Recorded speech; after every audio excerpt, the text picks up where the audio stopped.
ድራማዎቻችን ብዙ ነገር ያስተምሩናል ወይ ደግሞ ጭራሽ ባልሆነ መንገድ ይወስዱናል። አንዳችን በተረዳንበት መንገድ ሌሎቻችን አንረዳበትም። አሁን ላይ በጣም ብዙ ተከታታይ ድራማዎች ዩቲዩብ ላይ እየተለቀቁ ነው። መለቀቃቸው ብቻ አይደለም፣ አዳዲስ ልጆችንም ወደ ስራ እየገቡ ነው። አዳዲስ ተዋናይንም እየተፈጠሩ ነው። ብዙ ሰዎች የራሳቸውን መንገድም እንዲከፍቱ እድል ፈጥሮላቸዋል። ይሄ በጣም ደስ የሚልና ይበል የሚያስብል ነው። ከዚህ ውስጥ አንዱ ድራማ ጽናት ድራማ ነው። አሁን እስካለበት ድረስ ሙሉን አይቼዋለሁ። ግን አንድ የረበሸ ነገር አለ።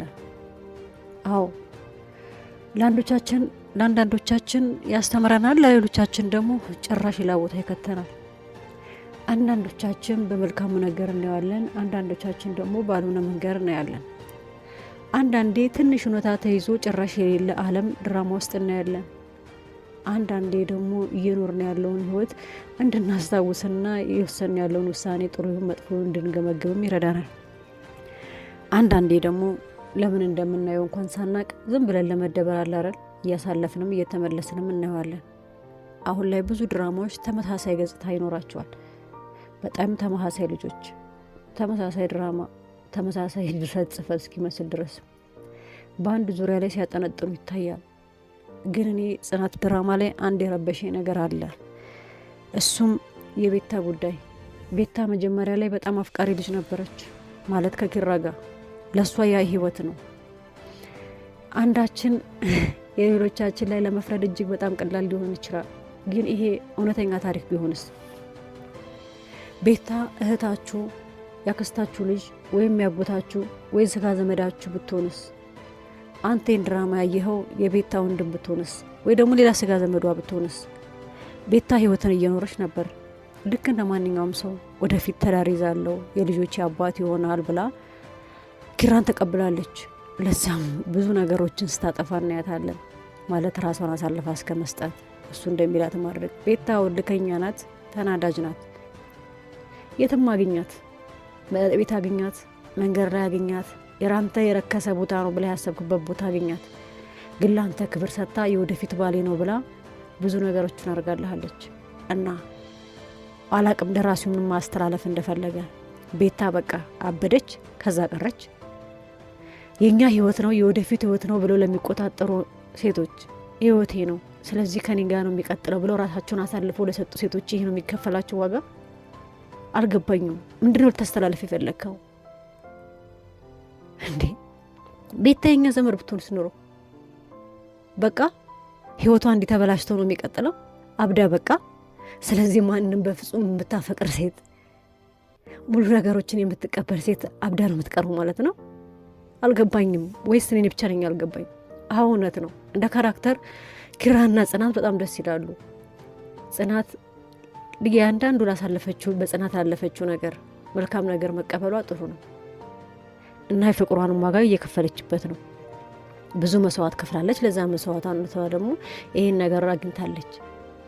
ኪራስ እኔ ኪራን እያልኩኝ አይደለም፣ ስለ ካራክተሩ ነው የማወራው። የኪራን ካራክተር ስለሚጫወተው ስለዛ ካራክተር ነው የማወራው። ስለዚህ ወንድ ልጅ እንደፈለገ መጀመሪያ ኖርማል ዝም ብሎ ፍቅር ሳይዘው ኑሮ የሰውን ህይወት አበላሽቶ ከዛ ፍቅር ሲይዘው መተው ነው። ስለዚህ የልምምድ ጊዜ ነው። እንደዛ ነው። በህይወት ቀልድ ነው። አልገባኝም። እኔ ነኝ ያልተረዳሁት ወይስ ብዙዎቻችሁ አልተረዳችሁትም? አዎ ቤታ ክፉ ናት። ያው ክፉ የሆነችበት መንገድ ደግሞ አለ። እንደ ካራክተር ነው የምናወራው። ቤታ መጥፎ ናት። ግን ያ መጥፎነቷ ከየት መጣ? ከፍቅር። አልገባኝም። ቤታ ማስተካከል አይቻልም ነበር? ቤታ በፍቅር ተቀየረ ወይም ደግሞ ከኪራ ጋር መለያየት ከነበረበት በእንደዛ አይነት መንገድ ነው ቤታ ከኪራ ጋር መለያየት የነበረባት? የኔ ያላችሁት የራሴ ነው ያላችሁት ወደፊት አንድ መንገድ ይመራኛል ነገ የልጆቼ አባት ነው ያላችሁት ሰው አምናችሁ ተቀብላችሁ ለሌላ ሰው መስጠት ምን ያህል እንደሚከብድ ጠፍቷችሁ ነው? ስለዚህ እንዲህ ነው የሆነ ፍቅር ግንኙነት ይጀምራል። ከዛ ሄዳችሁ አንቺ ወይም አንተ ሌላ ሰው ስታፈቅር ያኛውን ፍቅር ተገፍቶ ነው የሚሄደው። እንደዛ ነው እና የዛ ሰው ደግሞ እብደት ነው መጨረሻው። አዎ ቤታ ክፉ ናት። ወይም ደግሞ ሪላ ህይወት ላይ ያለችው ልጅ ያቺ ቤታ እንደዚህ ነው የምትጠውቀው ህይወት። ስለዚህ ታፈቅራላችሁ፣ አብራችሁ ትኖራላችሁ፣ የሆነ ሰዓት ላይ ትሰለቻቻላችሁ። ወይ ሴቷ ወይ ወንዷ ሌላ ሰው ያፈቅራሉ። ስለዚህ ካፈቀሩ ይሄኛውን ፍቅር ረግጦ ይሄዳሉ። ማስተካከል የለም እና የዚህኛው እብደት መጨረሻ ማበድ ነው። እኔ ስለ ቤታ የሆነ ነገር ይኖራል ብዬ ነበር፣ አላቅም። በመልካም መንገድ ያምጣት፣ በጥሩ መልካም ያምጣት። ግን ብቻ ቤታ ከዚህ መንገድ በጥሩ መንገድ ነበር መውጣት የነበረባት። ስለዚህ ስናፈቅር ፍቅራችን ደግሞ ጥላቻን ሲያመጣብን፣ ጥላቻችን ደግሞ በሰዎች ላይ በቀል እንድናረግ፣ በቀላችን ደግሞ ለእብደት እንደሚሰጠን በቃ እኔ ከቤታ ምንድን ነው የምማረው? ማንም ሰው ፍቅር ሲጀምር ነገው የተሻለ ነገር ይኖረኛል ቢሎ ነው። ማንኛችንም ንጹህ አይደለም። የቤታ ጸባይ ያለ ሰው በጣም ብዙ ነው ማለት ፍቅሩን አሳልፎ ላለመስጠት ሌሎችን የሚበቃል። የኔ ነው ያሉት ሰው ሌላ ሰው ሲወስድባቸው የማይፈልጉ ሰዎች አሉ፣ ልክ እንደ ቤታ። ምክንያቱም የኔ ከሆነ የኔ ነው ህይወት አይደል እንዴት ተያዘው እንዴ? እስከ 23ኛው ክፍል ድረስ እኮ ቤታ ከሱ ጋር ነበረች። እዛ ድረስ አብረው ይተኙ ነበር። ምን ማለት ነው እንዴ? ኪራ ሌላ ሰው እያፈቀረ ራሱ ከሷ ጋር ነበር። እሷን በዛ መንገድ ነው እንዴ ትሪት የምትደረገው? የተጎዳ ወንድ ልጅ ቢሆን ኑሮ ምንድን ነበር የሚባለው? ወንድ ልጅ ስለሆነ ሌላ ማፍቀር ይችላል። እቺን እንኳን ተተው ሌላ ማፍቀር ይችላል። ምናልባትም እኮ ደራሲው ካስተካከለው ሌላም አሁን ሶስተኛም ሌላም ሊይዝ ይችላል ማለት ነው። አልገባኝም። ስለዚህ ደራሲው ቢያስተካከለው ጽናትንም ትቶ ሌላ ፍቅር ከያዘው ሌላ ፍቅር ጋር ሊቀጥል ነው እና እውነተኛ ፍቅር ስለማይታወቅ ሞክረን ነው ህይወት ትክክለኛውን የፍቅር መንገድ የምናገኘው። አልገባኝም። መጀመሪያ ቤታና ኪራ እኮ ጓደኛ ማቾች ነበሩ። ቤቱ ትመጣለች። አይኖ ቤታ የራሷ ችግር አለባት፣ ግን የራሷ ችግር አለባት ማለት በቃ ስለተናደደች ስለተበሳጨች የኔ ነው ብላ ሙጭጭ ስላለች እብደት ነው የሚገባት? አዎ እንደ ካራክተር አዎ እውነት ነው። እንደ ደራሲ ብዙ ሰዎችን ማሳተፍ፣ ብዙ አዲስ ትወና የሚገቡ ልጆችን ማስተዋወቅ፣ ሌላ እድል መፍጠር እውነት ነው። አንዱ ድራማ ላይ ከሰሩ ሌላ ድራማ ላይ እድል እየተሰጣቸው እየሰሩ ነው። ያ መልካም ነው። ስለዚህ እዚህ ቦታ ላይ ቤታን በዚህ መንገድ አስወጥቶ ነው ሌላ ሰው የሚገባው፣ ሌሎች ሰዎች ደግሞ ወደዚህ ፊልም እንዲቀላቀሉ የሚደረገው። ቤታ ማለት ትክክለኛ ስሟን ስለማላቀ ነው። ቤታ እዚህ ድራማ ላይ ስትሰራ ጥሩ እድል አግኝታለች። ከዛ አሁን ደግሞ ሌሎች ድራማዎችን እየሰራች ነው። ይሄ ለእሷ ጥሩ እድል ነው። ይህን ህይወት ለሚኖሩት ሰዎች ሪሊ ዓለም ላይ እየኖሩት ላሉ ሰዎች በቃ አፍቅሮ ማበድ መጨረሻው ያ ነው። እሱ ሌላ ጓደኛ ሲይዝ አብዶ መቅረት ነው። አልገባኝም። በየትኛው መንገድ ነው? እኔ ጽናት በዚህ መንገድ ባይሄድ ጥሩ ደስ ይለኛል። የቤታን ነገር በሚያስተምር መንገድ ሊመልሰው ይገባል እንጂ ጥሩ አፍቃሪ ነበረች። ቤታ መናደዷ፣ መበሳጨቷ በሷ ምቅነቷ እኮ ስለምትወደው ነው። ሌላ ነገር የመጣ ነገር አለ? ሴቶች አንድ ነገር የኔ ነው ካሉ እውነት ነው የራሳቸው እንዲሆን ስለሚፈልጉ በራሳቸው መቅረጽ መንገድ ይቻላል። ያ ነገር ደግሞ ትክክል ነው ሲባል ውጭ ሆኖ ለሚያየው ሰው ትክክል አይደለም። ውስጥ ላለ ሰው ግን ትክክል ነው። ውስጥ ያለ ሰው ትክክል ነኝ ብሏል፣ ግን ትክክል አይደለም። ስለዚህ ያንን መንገድ በዚህ መንገድ ነው የምናስተካክለው።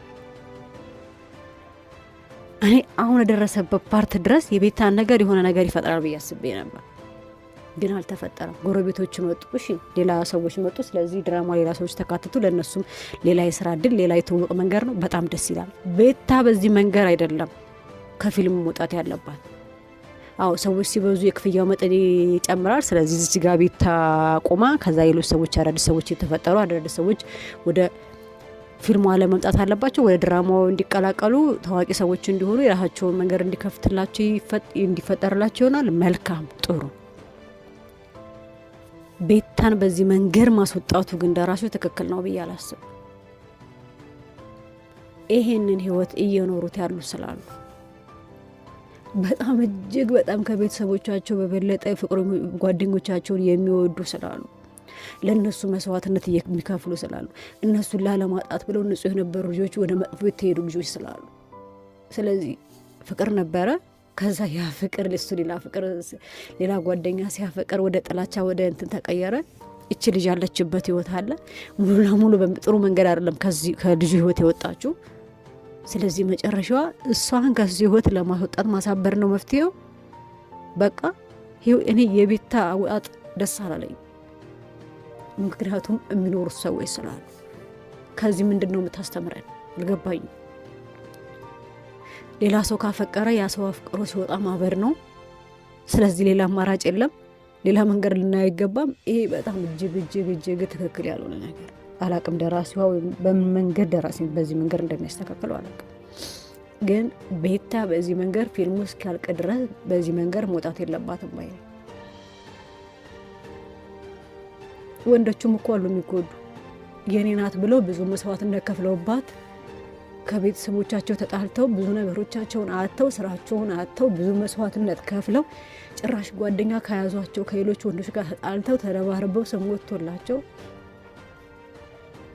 ግን መጨረሻ ላይ እነሱ ሌላ ፍቅር ሲይዙ እዚህ ጋር ሴቶችን ብቻ ወገኝ እየቆንኩ አይደለም፣ ወይም ደግሞ ቤታም ብቻ ወንዶችም አሉ የኔ ናት የወደፊት አጋሪ ናት ብለው ከቤተሰቦቻቸው ከጓደኞቻቸው ከብዙ ሰዎች ከስራቸው ትተው ለሷ ብለው መስዋዕትነት ከፍለው እንዳይሆኑ ነው ከሰውነት ተራ ወጥተው ግን መጨረሻ ላይ እሷ ሌላ ወንድ ታፈቅራለች እና ይሄ ነው። ስለዚህ ሰዎች ትክክለኛውን ፍቅር እስኪያገኙ ድረስ ሞክረው የብዙ ሰዎችን ህይወት አመሰቃቅለው ነው ማለት ነው ትክክለኛውን መንገድ የሚያገኙት። እንዴ ወንድ ልጅም ቢሆን እኮ ለዛች ልጅ የኔ ናት ብሎ ብዙ መስዋዕትነት ከፍሎባታል ነው ብላ ማለት አምነው ተማምነው ጓደኛሞች ነው ተባብለው። እሺ እንደዛ ባይሆን እንኳን እሷ ወይም እሱ ሌላ ቢያፈቅር እንኳን ብዙ መስዋዕትነት ተከፍሎላቸው ብዙ ሆነው የኔ ናት ካለም በኋላ የኔ ነው ካለም በኋላ ከህይወት እንኳን መውጣት ካለበት በእንደዚህ አይነት መንገድ ነው ወይ መውጣት ያለበት። አብዳ ወይም አብደው ወይ ጨርቃቸው ብሎ መንገድ ላይ ቀርተው ስንት ይደርሳሉ የተባሉ ሰዎች ህይወታቸውን አጥተው አይደለም ቤተሰቦቻቸውን ለማስተዳደር አይደለም ወግን ሌላ ሰውን ለመርዳት ቀጠው ራሳቸውን መቆጣጠር እስኪያቀታቸው ነው ከህይወት መውጣት ያለባቸው። አላቅም እንዴት እንደምታስተካክለው አላቅም። ግን የእውነት ቤታ የወጣችበት መንገድ ትክክል አይደለም። ከቤታ ትክክለኛ ፍቅር በዛ አይነት መስዋዕትነት መከፈሉ ትክክል አይደለም። ተናዳጅ ናት። ሲበዛ ለፍቅሯ ስትል ሌሎች ሰዎች ላይ ተንኮል አርጋለች። ሰዎች ላይ በቀልን አስባለች። ግን አላቅም ቤታ በዚህ መንገድ መውጣት ከቻለች ስለዚህ ነገ ሌሎች አፍቃሪዎችም በዚህ መንገድ ነው ማለት ነው ከህይወት የሚወጡት። ይሄ ትክክል አይደለም። አላውቅም ግን ቤታ በዚህ መንገድ እኔ መውጣት የለባትም ብዬ ነው ማስበው። ጽናት ድራማ እንደ ጽናት ጥሩ ነው። አንዳንድ መጥፎ ነገሮች ቢኖርባቸው ሰራተኛዋ ላይ ማለት ጽናት ላይ መጀመሪያ የደረሰባት ግፍ፣ መከራ፣ ችግር ወደ ፍቅር መቀየሩ ኦኬ ይሁን። ያ ማለት ግን ብዙ ሴቶች የሚደርስባቸው መከራ፣ ብዙ ሴቶች በቤት ሰራተኝነት የሚደርስባቸው መከራ ወደ ጥሩ ነገር ይቀየርላቸዋል ማለት አይደለም። ልጆቻቸውን ታቅፈው መንገድ ላይ ይወጣሉ። ልጆቻቸውን አቅፈው የራሱ ህይወት ላለመበተን ሲሉ ስቃይ ውስጥ ይገባሉ። ስለዚህ እንደ ኪራ አይነት ወንድ መብቱ ነው ስልጣኑ የሱ ነው። እኔ ይሄ ድራማ በጣም ብዙ ጥያቄዎችን ፈጥሮብኛል። አላውቅም ግን በጣም ብዙ ድራማዎች ምክንያቱም እንደ አጋጣሚ ሆኖ ነው የጽናት አጀማመር ወደ መልካም ነገር የተቀየረላት። ስንቶቻቸው ናቸው መከራቸውን የተቀበሉ። ሌላ አንድ ድራማም አለ እንደዚህ ሰራተኛ ሆኖ ይቅርታ የቤት አገልጋይ ሆኖ ይገቡና ከልጆቻቸው ጋር ምናምን ፍቅር መመስረት ከዛ ጥሩ ደረጃ መድረስ ምናምን ይሄ አንዱ ጎኖ ነው። ግን እጅግ በጣም ስቃይ የሚደርስባቸው ሰዎች አሉ። ጽናት መጀመሪያ ላይ የደረሰባት አይነት ችግር ያ ችግር ወደ መልካም ያልተቀየረላቸው ልጆች አሉ። ስለዚህ አንድ ሰው የቤት አገልጋይ ሆኖ ሲገባ ከቤት ወይ በመጥፎ ወይ በጥሩ ይወጣል ነው ዝብክርቅ ያለ ስሜት እንዲሰማኝ ነው ያደረገኝ ድራማ። ምክንያቱም እንደ ጽናት መጀመሪያ እንደደረሰባት ችግር ደርሶባቸው ህይወታቸው ከመስቀልቀል ያለባቸው ልጆቻቸውን ጎዳና ይዘው የወጡ ልጆቻቸውን ወደ ቤተሰቦቻቸው ይዘው ሄዱ። ልጆቻችንን ማሰራታቸውን ቤተሰቦቻችንን እንረዳለን ብለው አስበው ግን እንኳን ራሳቸውና ቤተሰቦቻቸውን ሊረዱ ቀርተው ሌላ ሸክም ቤተሰቦቻቸው ይዘው ይሄዳሉ። እሱም ብቻም አይደለም እንደ ጽናት መጀመሪያ እንደደረሰባት ችግር መከራ ደርሶባቸው ጭራሽ ማስፈራራትና ዱላ ላይ ደረሰባቸው ይኖራሉ። ምናልባትም ልጆቻቸውንም ለሌላ ተቋማት ማሳደግ አቅቷቸው ከቤተሰቦቻቸው ደብቀው የሚሰጡም ይኖራሉ።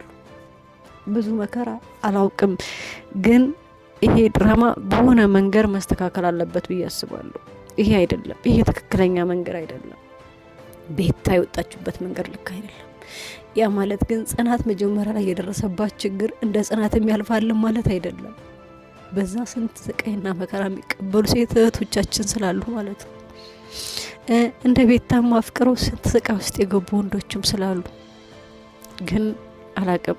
ይሄ ድራማ ተስተካክሎ ቤታ በመልካም መንገድ ነው ይሄ ህይወቷን ሊስተካከል እንጂ አንድ ሰው ስላፈቀረ መልካም ስላደረገ መልካም ስለሆነለት አፍቅሮ የኔ ነው ብሎ ሙጭጫ የያዘውን ፍቅሩን ምክንያቱም ቤት ትክክለኛ ፍቅር ነው ያላት። ፍቅሯ ግን ጥላቻ አመቶባታል። የኔ ነው ብላ የኔ ብቻ ነው ብላ ሌሎች ሰዎች እንዲነኩባት ስላልፈለገች ያ ነገሯ ወደ ጥላቻ መንገድ እንዲመጣ ሆኖባታል። ሰዎች ላይ ጥላቻ እንድታረግ፣ ሰዎች ላይ እርምጃ እንድትወስድ፣ ሰዎች ላይ ክፋት እንድታሰብ፣ ሰዎች ላይ ያልሆነ ነገሮች እንድታረግ መጨረሻ ላይ ካያችሁ እንደውም ሰውን እስከ መመረዝ እስክድረስ ያደረጋት ነገር አለ። ግን ጽናትን አይደለም ማን ነው ቤታን እዛ ጋር ለማሰብ ያለበት እንደዚህ አይነት ህይወት ውስጥ ያሉ ሰዎች በምን መንገድ መውጣት አለባቸው ነው እንጂ እንደዚህ አይነት ህይወት ውስጥ ያሉ ሰዎች መጨረሻቸው እብደት ነው፣ ሞት ነው። አዎ ከሞት ሁላችንም አንቀርም፣ እሱ ግልጽ ነው። ግን በቃ ፍቅርን በጣም ይወድ የኔ ብሎ ሙጭጭ ብሎ የያዙ ሰዎች መጨረሻቸው ማበድ ነው ትምህርቱ። አላቅም በሆነ መንገድ ቤታ ተመልሳ በሆነ መልካም ነገር ብቻ ማለቅ አለበት ብዬ አስባለሁ። ወደፊት ምን እንደሚፈጠር ባናቅም ማለት ነው። ግን ጽናት ማን ነው ቤታ የኔ የት ብትሆንስ ኖሮ እንዴት ተከናወነባት? ጓደኛ አለኝ ብላ ለቤተሰቦቿ ተናግራ ቤተሰቦቿ ዛሬ ነገ ታገባለች ያሏት ያቺ የኔ ብትሆንስ ኖሮ ያቺ ያንተ እህት ብትሆን ኖሮስ? በቤታ ጎን ሆናችሁ ማየት ያለባችሁ ነገሮች አሉ ይመስለኛል። እንደ መጀመሪያው እንደ ጽናት ደግሞ ጥቃት ያደረሰውላ ወደዛ ይቀየራል ማለት አይደለም። ይሄ በምን መንገድ እውነተኛ ታሪክ ተመስርቶ ወይም ትንሽ ፍንጭ ይዞ ድርሰቱ ይጻፍ አይጻፍ አላቅም። ግን የብዙዎቻቸው ታሪክ እንደዛ አይደለም። በአሰሪዎቻቸው በሚደርስባቸው ጥቃት ስቃይና መከራ የተቀበሉ በጣም ብዙ ናቸው። አሁን ድራሞቻችን ግን ብዙዎቹ አሰሪዎቻቸው ወይ ያሰራቻቸው ልጆች ህይወታቸውን ሲቀየርላቸው የሚያሳይ ነገር ነው። ይሄ ህይወት ልክ አይደለም። ይሄ ትክክለኛው አይደለም። እንደዛ ነው ብላችሁ እያሰባችሁ ይህን ድራማ እያያችሁ ያላችሁ ሰዎች ካላችሁ ወይም እንደዛ አይነት ስሜት ያላችሁ ለአሰሪዎቻችሁ ወይ ደግሞ ለአሰሪዎቻችሁ ልጅ ያ ስሜት ያላችሁ ልጆች ሳላችሁ መጠንቀቅ አለባችሁ። ምክንያቱም ይህን ድራማ የምታዩት ከሆነ እንደዛ የሚባል ነገር የለም። ሴት ልጅ አንዴ ክብሯን ካጣች አጣችው፣ አለቀ ሰቃ ታሪኩ። ወንድ ልጅ ክብሩን ቢያጣ ችግር የለውም። ሴት ልጅ ግን ልጇን ይዛ ለራሷ አልፋ ለልጇ ስቃይ የምትሆኑ ሴት ልጅ ነው። ከራሷ አልፋ ለቤተሰቦቿ ስቃይ የምትሆኑ ለራሷ ነው። ልጃችን ሰርታኝ እኛን ትቀይረናለች፣ እኛን ባትቀይረን እንኳን ህይወቷን ትቀይራለች ብለው ልከዋት ጭራሽ ልጅሽን ይዘሽላችሁ ልጅሽ ላይ አንቺ ኑርሽን ህይወት ስትደግሚው አስቢ። ይህ ልክ አይደለም። አንድ የቆመ ብላችሁ ማየት ይገባችኋል ብዬ አስባለሁ። አሁን ላይ ዩቱብ ላይ እየተለቀቁ ያሉት 4-5 ፊልሞች ለማየት ሞክሬ ነበር። ብዙዎቹ እንደ ቤት አገልጋይ ሆነው ገብተው ከዛ ከልጁ ወይ ከወጁ ጓደኛ ወይም ደግሞ ከሰሪያቸው ጋር ፍቅር መጀመር እና ያ ህይወት መስተካከል፣ ይሄ ትክክል አይደለም። የአንዷ የሁለታ ተሰጥቷል ብላችሁ ምናልባትም የሰውን ህይወት ትዳር የምትበጠብጡ የቤት አገልጋዮችም ትኖራላችሁ። ይሄ ትክክል አይደለም። የገባችሁት ለሌላ ዓላማ ነው። ምናልባትም አንዳንዶቻችሁ ገብታችሁ የሌላውን ሰውን ህይወት በጥብጣችሁ ትወጣላችሁ። ድራማው እንደዛ አይደለም። እንደዛ ተረድታችሁ መልካም ለሆኑላችሁ ሁላ ጥሩ ስሜት አላችሁ ብላችሁ እንድትረዱ እንደማያደርጋችሁ ተስፋ አደርጋለሁ። ግን የቤታ ወጣት ትክክል አይደለም። በደንብ መታሰብ አለበት። ይሄ ለእኔ የተሰማኝና በጣም የረበሸኝ እንትን ስለሆነ ነው። እጅግ በጣም አመሰግናለሁ። ያላችሁ አስተያየት ካላችሁ ጻፉልኝ። ምናልባት ወይኔ ወይ ሌሎቻችን እንማርበት ይሆናል። መልካም ቀን።